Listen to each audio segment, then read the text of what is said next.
and I am here with my guest, Chris Curtis from Level Up Junior Billiards. How are you today? I'm good, man. I'm doing great. Thanks for having me on. Appreciate the opportunity to talk about pool with you.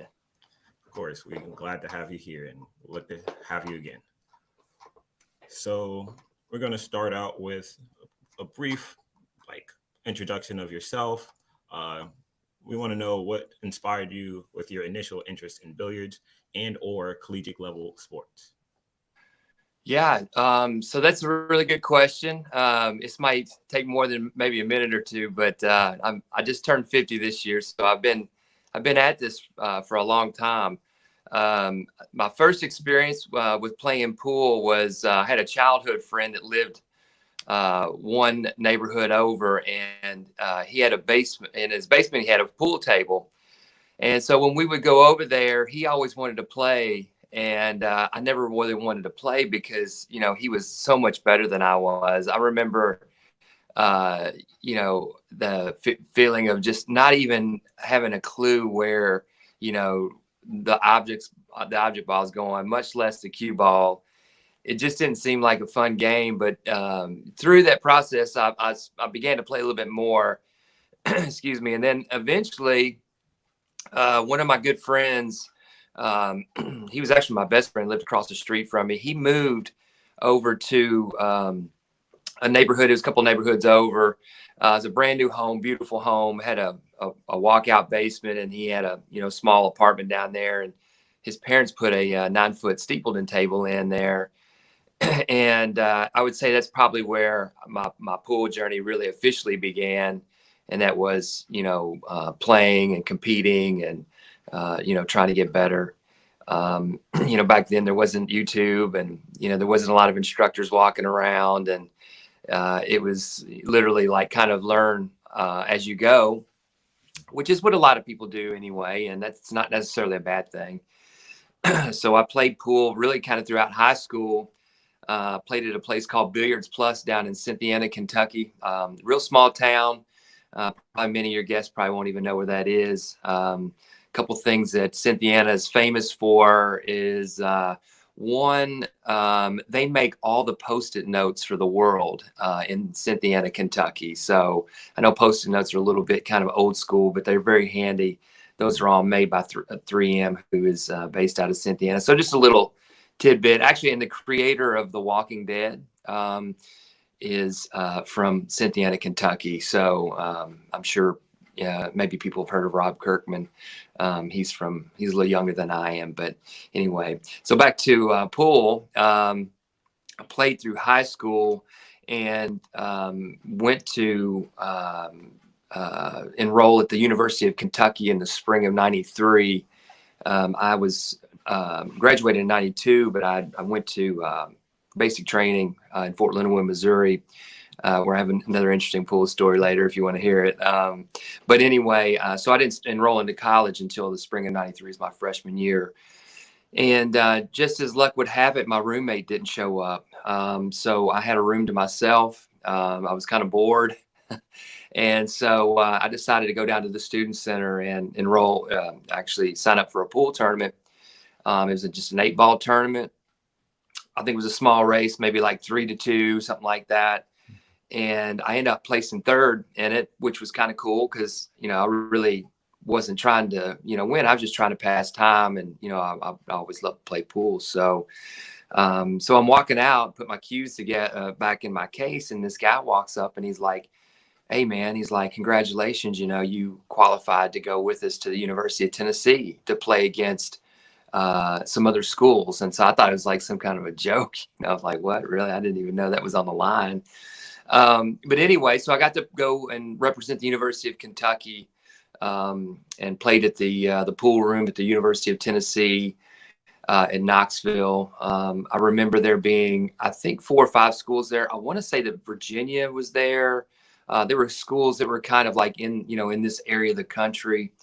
So that was really my first experience with like very organized, high level pool, guys running out, playing, lockdown saves and, just way far advanced from where, my game was at the time. But, you know, it didn't really deter me. It made me want to get better, maybe want to learn how to play like that, because I thought, you know, it'd be very exciting to be able to get onto a pool table and, you know, control it like that. And so I kind of played pool really throughout the rest of my years. Up until about 2016, I was, you know, started a career. I started a couple of companies, raised some kids in the process of. And so, you know, a very common story for, you know, guys my age are, hey, I played pool when I was younger. Not so, you know, didn't play so much during my middle years, but now that my kids are kind of grown and my family's kind of established, and, you know, I got a little extra time, I'm want to get back into playing pool. And if you walk into any pool room across America, man, there's pool rooms full of those guys, which are there. It's an interesting dynamic, you know, in the process of like your journey of pool. I think it's actually one that's super like, helpful and advantageous to us guys. Let me just say guys that are over like 40 years old. And the reason is that we've already played the game and we've already mastered it really to a certain level. Whereas a younger player really is held back by the amount of time that they spend on the game and practicing. You know, we kind of already have that under our belts. We're already more somewhat settled. So if we enter a tournament, it costs us $30 to get in, you know, another 50, $100 to, you know, for a Calcutta or, you know, side pot or something like that. You know, it's not like killing us, you know, but as a junior player, you know, or as a collegiate player, you know, if in the spring of 93, you know, I had to fork over that kind of money to play in that tournament, I probably would have entered it, to be honest. You know, I didn't have that kind of scratch at that time. So, you know, just an interesting observation. And we can get into a little bit later. I owned a pool room for a period of time, and really that same story kind of hit over and over and over. Hey man, you know what? I got my cues out of the closet. You know, I want to start playing again. I see it on TV now, and, you know, stuff like that. So carried me to about 2016. I played on my first league team. We did not finish and weren't able to, it was an ACS league. We weren't able to qualify to go to Las Vegas, but we were fortunate enough to draw a wild card. So that was my first experience at like super high level pool, which is, you know, thousands of players, hundreds of tables, skill levels all across the board, you know, so on and so forth. So, we didn't win the team tournament there, but interestingly enough, we got put out and went back into the second chance tournament. And the second chance tournament probably had over 100 teams in it, and we were fortunate enough to win. We got to the final, and a buddy of mine hit a jump shot to get out on this team. We were down. It was a race to 13. I think we were down like 11-7. You know, they had to win 2 games. We had to win 8. I'm sorry, my math's terrible. 6. And we came back to win. So, but then since then, I've captained some teams. I've been to Vegas several times with some different teams. Played, you know, active in the BCA league.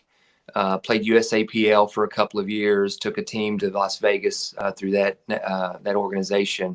Currently play in an ACS league on Wednesdays, and then also play in some local tournaments and regional tournaments, some professional level tournaments. And then, but most of my time is devoted to teaching the game and kind of paying it forward through our organization Level Up. So sorry, that's a long explanation, but there's a lot to that, man. Everybody's pool journey is like a lot different, you know? And so there's, you know, things that are unique to my journey that, you know, may be different than yours, but they're every bit of, you know, interesting and worthy to share. So. Definitely. For more on the business side, what benefits do business owners see when sponsoring a niche sports like billiards, especially at the collegiate level or the junior level? Yeah, well, that's a good question. I've been on both sides of that fence. I've been a business owner who's been approached about sponsoring things, and this is probably before pool. This could be like, you know, basketball, t-ball, little league. And I did help sponsor teams and kids throughout, you know, the duration of my businesses that I'd owned.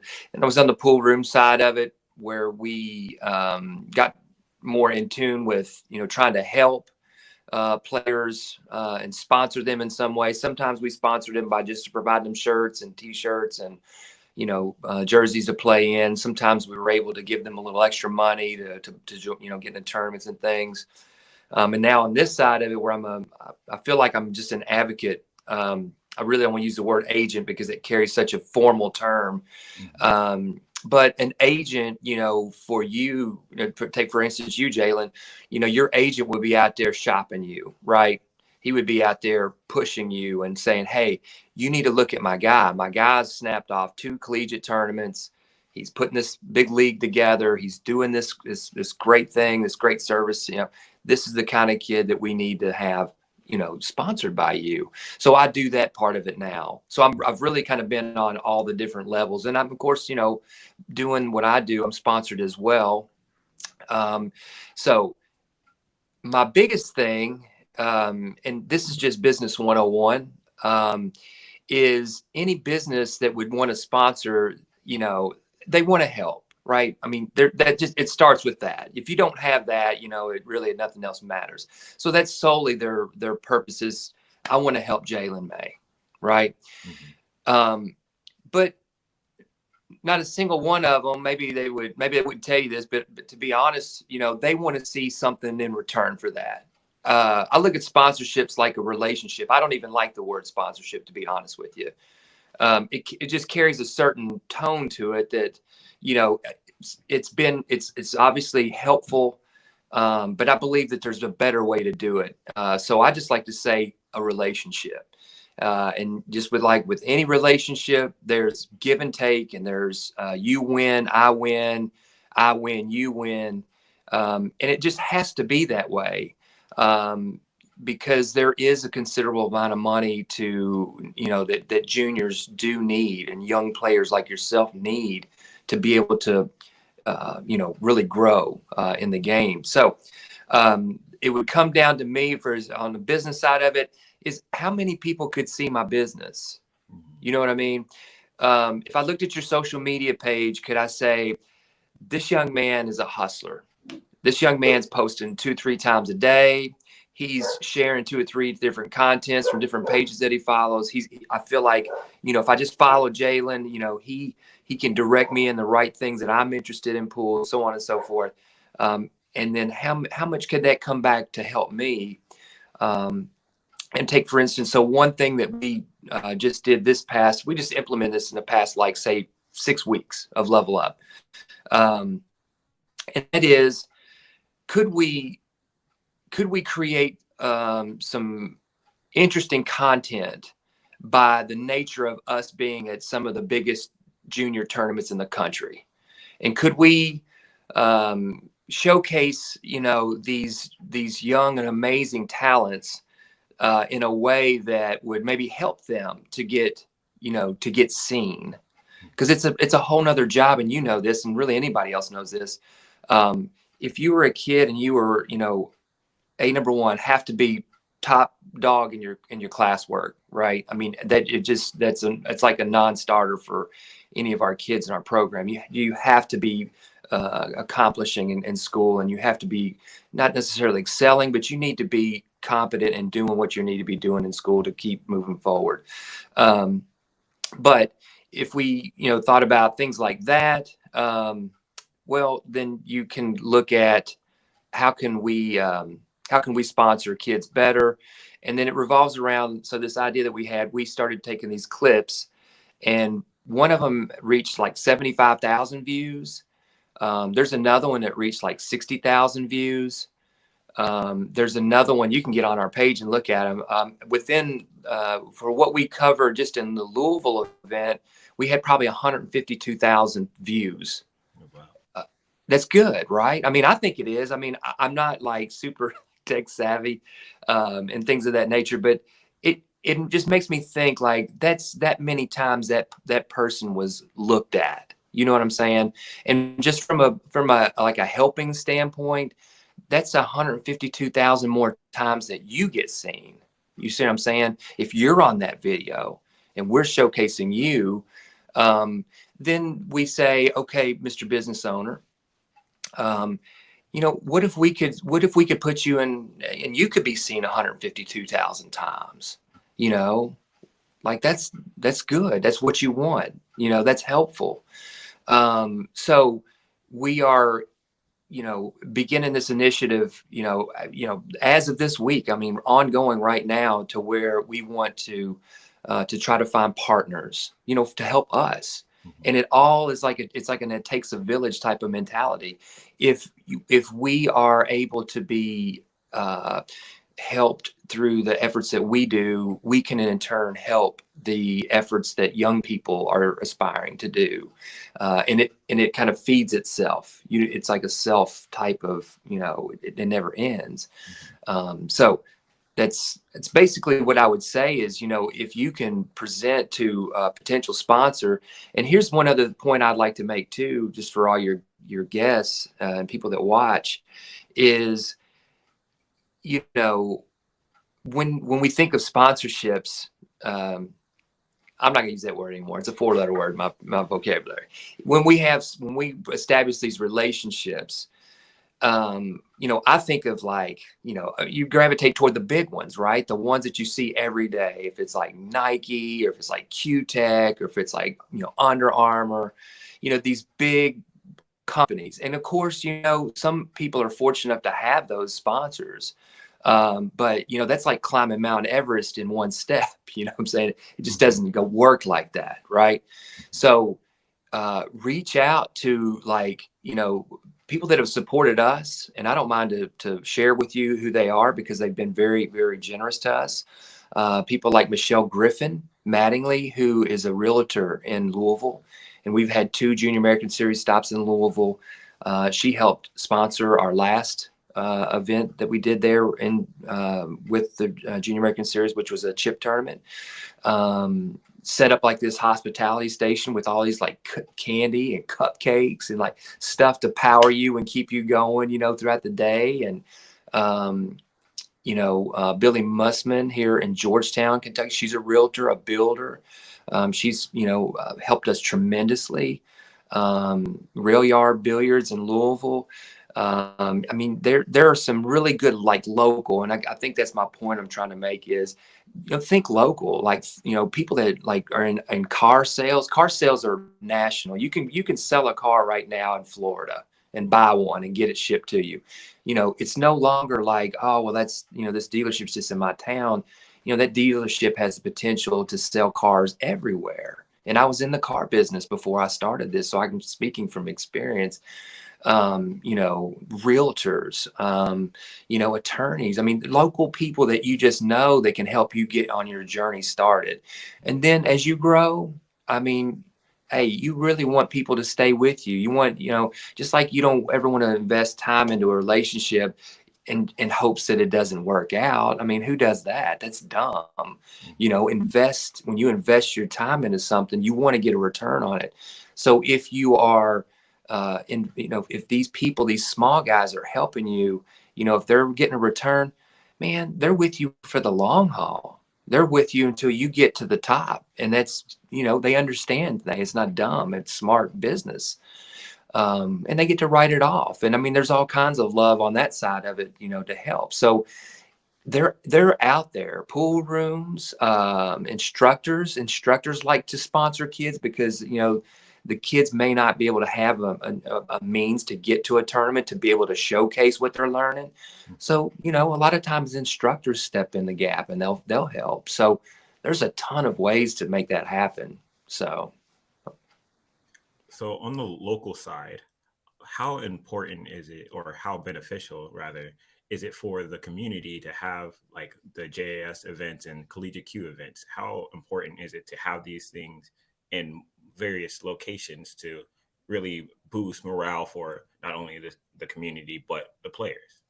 Yeah, man, it's really hard to put into words, and I'll do my best to do it. Okay. And the only reason why I say that is you could think about, in terms of, hey, there's a pool tournament that's going to be hosted down here in this, hotel ballroom in our community. There's some really good kids that can play some pool. They're going to play, those things, and it might excite some people. And, you might get some people to do something like to help sponsor that event or get behind it or whatever. But it pales into comparison of what it actually ends up being like. And so the best way that I can describe it, it wouldn't be my words. It would be a gentleman who is the chairman of our board of directors for our foundation. He lives in Florida. He was a good friend of mine. He worked at my pool room. We're very, very close. I would consider him like an uncle to me. You know, he's a great mentor. But anyway, he's been wanting to come to one of these events. You know, he wants to see it firsthand. He wants to meet these kids. He wants to meet their parents. And he's a great guy like that. He wants to invest in kids. And so he came to Louisville to see the Junior American Series #7 at Rail Yard. I mean, he was blown away. He was absolutely blown away at the number one, the level of competition is, I say it's world class. I mean, in terms of kids who can only learn and be around the game to a certain finite level, because they're only like 17, 18, 19. They're not 50, you know, they're not 42. So what they've gained in that period of time to where they have achieved to, it's amazing. It's absolutely amazing. And you get to see how good sports they are. And you get to see how they congratulate one another.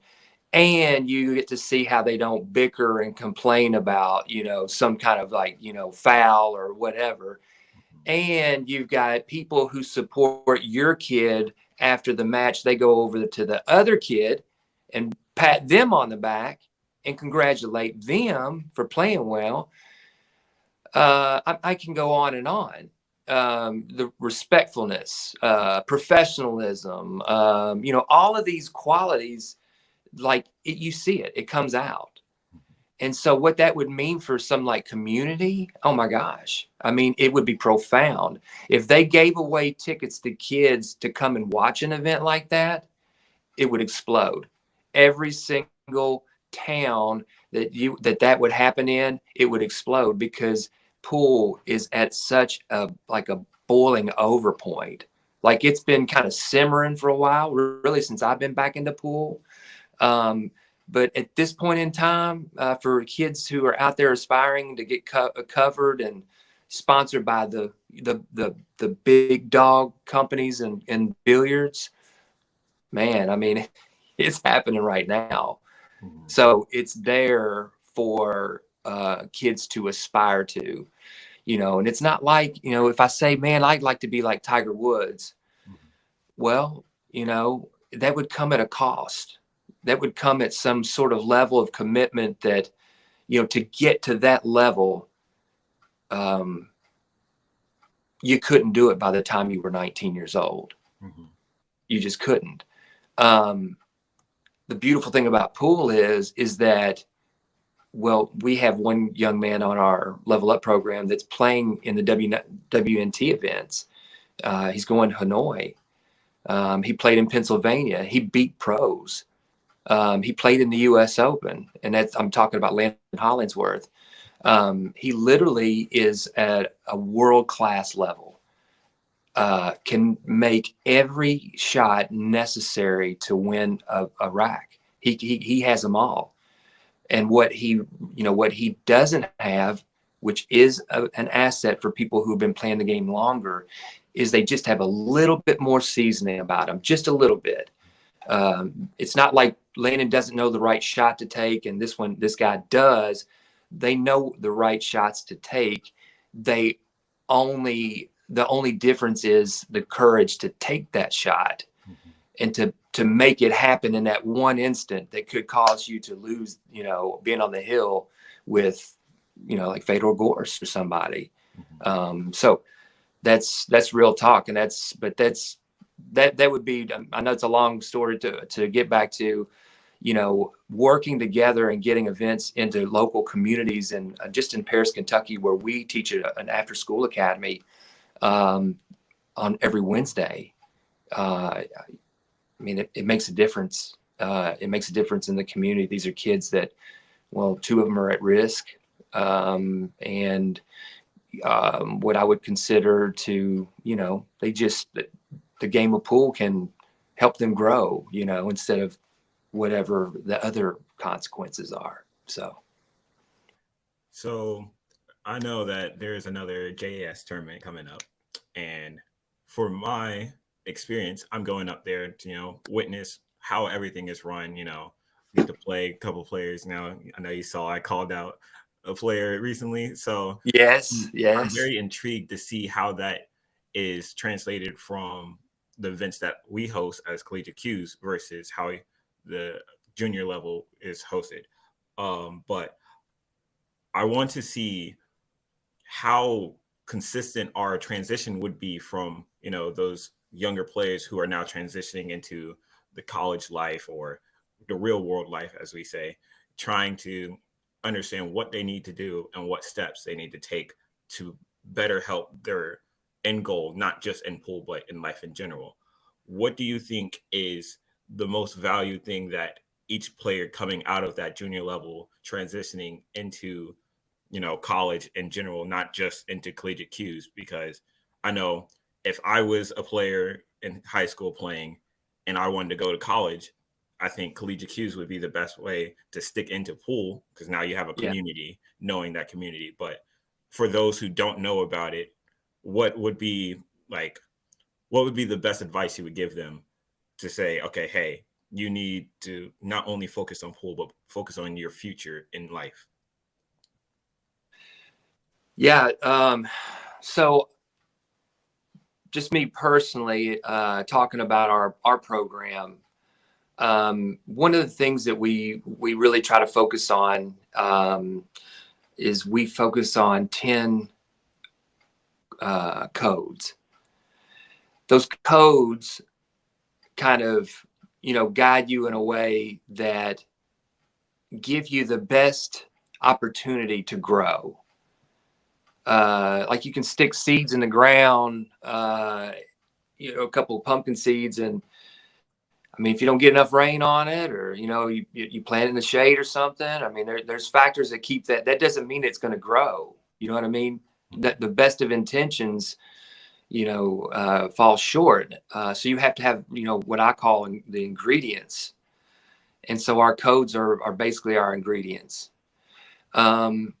Because once you establish those things, then you can do whatever you want. Mhm. You can do whatever you want. That's a beautiful thing about the game itself.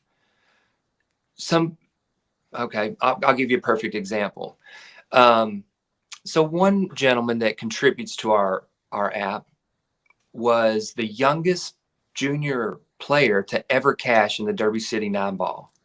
The Derby City Classic is won by people like Fedor Gorst, Josh Filler, Shane Van Boning, guys from the past, John Brumbach, Efren Reyes. I mean, everybody's won. So this young man cashed in the 9-ball, probably against a field of 300-400 players. All right.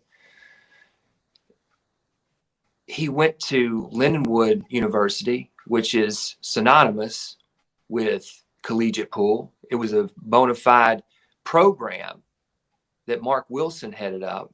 And Mark Wilson is a titan in pool itself, but his impact that he had on junior pool was amazing. So he went there, and he decided that pool was no longer going to be for him anymore. He wanted to raise a family. He wanted to be a school teacher. He wanted to attend Sunday school with his family on Sundays versus playing, till 4 o'clock in the morning for, a few $1,000s or whatever it is. I mean, there's all kinds of prize money. So that's what he did. So there's other things that can evolve from your game, your love of pool. Does he still play pool? Yes, he still plays pool. Does he play on that level? I mean, he probably could if he got back into it hot and heavy, and maybe he will. But one of the cool things is that he is a part of what we're doing. So can you see me? Yes, I can. Okay. I'm gonna plug my phone here real quick. I'm sorry. So it's just a thing of like, he could be, you can do anything you want to do, and pool can take you to wherever you want to go. But if you don't have those things, and that's just my opinion. I mean, people have all kinds of opinions in pool. I mean, literally everybody has their own, and that's not necessarily a bad thing. But my personal opinion is, we like to focus on the mental side of that. We want to get really good and grounded in those things. And therefore, whatever you desire to do and sacrifice for and give your time of, it'll flourish. You've already got that. You see what I'm saying? Mm-hmm. You're already ready to pounce on whatever it is you want to do. So. I think that was all the questions I had. Do you have any questions or comments? No, I don't think so. I'll say this. I'm happy and glad that there are things out there such as what you're doing. And I think that is exactly what we need at this time and place, is literally everybody just kind of turn their attention to not just juniors, but your age group as well. I mean, I was there. We all have been there. So we want to make the game better. We wanted to improve it. It should be our daily goal in anything and everything that we do. I mean, just figure out a way to do it just a little bit better, the next day. So like, just keep making this game really, really, flourish and grow and really double down on giving you all opportunities. It just can't be done by, a few entities. It really takes a lot of energy. So keep doing what you're doing, and keep, just stay on course, man. You're doing awesome. You are. Hopefully I get to see you in Virginia next later on this month. It's going to be an amazing event. And I think that when you see it, you'll understand maybe a little bit more where I'm coming from. It's the way. You know what I'm saying? I mean, is it the right way? It might be. It may be better ways, but it is the way. And you'll see what I'm talking about. Rahana, Madison Ortiz, they do a wonderful job covering it. Corey and his wife, they do a wonderful job of running the tournament. It's top notch. It's run through Digital Pool. Fargo rates for everybody, and kids from all over the country, man. I mean, it's like, it's the only way you can just know where you're at. You know what I mean? You may think you know where you're at. It's probably a pretty good idea of where you're at, but you'll definitely catch on to where where you are with your game, which is not a bad thing. That's a good thing.